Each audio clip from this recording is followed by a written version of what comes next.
우리는 코로나19와의 싸움에서 이전에 겪어보지 않았던 위기를 맞이하고 있습니다. 위중증 환자 수는 900여 명 정도로 증가하여 의료적 역량이 한계치에 다다르고 있습니다. 지난주에 확진자 수는 그 전주보다 38%나 증가하는 등 앞으로 예측이 어려운 상황입니다. 정부는 의료 체계와 사회가 감당할 수 있는 범위 내에서 감염 확산을 최대한 관리하기 위해 총력을 다하고 있습니다. 지난주부터 사적 모임 인원을 축소하고 방역 패스를 확대 적용하는 등 강화된 특별 방역 조치를 시행하고 있습니다. 그리고 의료 대응 체계를 강화하기 위해 의료진 지원과 병상 확충에 박차를 가하고 있습니다. 특히 세 차례 병상 확보 행정명령에 이어 지난주 금요일에도 비수도권 종합병상을 대상으로 행정명령을 추가로 시행을 하였습니다. 재택치료를 기본으로 하여 신속하게 병상을 배정하고 기존 병상을 회유하는 등 최선의 노력을 다하고 있습니다.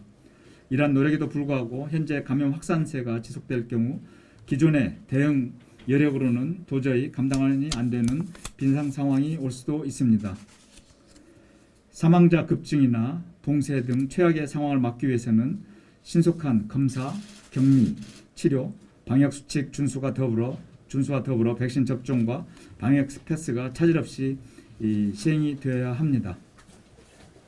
우리가 지금 확산세를 꺾지 못하면 고령층과 기저질환자를 포함한 우리 국민의 생명이 더 위태로울 수 있다는 점, 그리고 감당할 수 없는 수준을 넘어선 상황 속에서 방역과 치료 현장이 위태로워지게 되고 어렵게 다시 시작한 민생 경제에 큰 위태로움이 있을 수 있습니다. 그래서 이번 한 주간 특별히 더 열심히 이 방역 수칙 준수와 백신 접종을 해주시기를 부탁을 드립니다. 백신 접종, 특히 3차 접종은 코로나와의 싸움에서 가장 효과적인 안전장치입니다. 외국의 연구에 따르면 3차 접종의 감염 예방 효과는 3차 접종 완료자에 비해 10배, 중증화의 예방 효과는 20배라고 합니다. 특히 이스라엘 연구진은 화이자로 3차 접종 시 오미크론의 예방 효과가 100배 높아진다고 발표하기도 했습니다. 2차 접종 후 3개월이 지나신 분들은 오늘부터 예약을 하시고 15일부터 3차 접종을 받으실 수 있습니다. 서둘러 받아주시기를 부탁을 드립니다.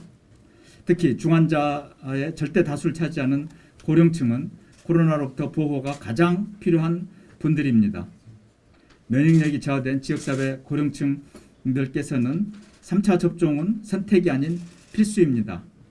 관계부처와 지자체에서는 지역의 의료기관과 보건소, 읍면동의 공무원, 그리고 이통장 등 지역사회 모든 가용자원을 활용해서 접종을 지원해 주시기를 바랍니다. 한편 방역 패스는 감염 위험이 높은 시설에서 미접종자와 공동체 안전을 지켜내기 위한 필요 최소한의 수단입니다. 식당, 카페 등 실내 시설에 대한 방역 패스 계도 기간이 어제로 종료되고 오늘부터 정상적으로 시행이 됩니다. 국민 여러분들과 사업주분들께서는 나와 공동체를 코로나부터 지켜줄 수 있도록 적극적으로 협조해 주시길 요청드립니다. 최근 청소년 방역 패스 적용에 대해 학부모와 학생들의 우려와 걱정의 목소리가 큰 것으로 알고 있습니다. 12월 13일 현재 청소년의 1차 접종률은 52.3%, 2차 접종은 37.2%입니다. 청소년의 접종의 안전성과 유효성이 확인된 화이자를 통해서 이번 주부터 학교로 찾아가는 백신 접종을 실시할 계획입니다. 청소년 방역 패스에 대해서는 기본 원칙을 지키되 불편과 부담이 최소화될 수 있도록 검토하여 개선하겠습니다. 국민 여러분, 현재 수도권을 비롯한 전국의 의료진과 방역 요원들의 여력이 한계에 이르고 있는 위기 상황입니다.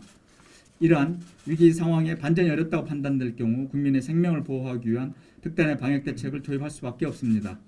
따라서 국민 여러분의 방역수칙 준수와 접종 참여가 더없이 절실한 시기입니다. 마스크 쓰기, 손 씻기, 환기와 같은 개별적인 방역수칙의 준수와 더불어 가급적이면 만남과 모임을 지양해 주시면 감사하겠습니다. 특히 연말에 단체 회식과 행사 자제를 부탁을 드립니다. 정부도 병상을 확충하고 의료진과 방역 인력을 지원하여 의료 대응 체계를 최대한 강화할 수 있도록 총력으로 대응하겠습니다. 감사합니다.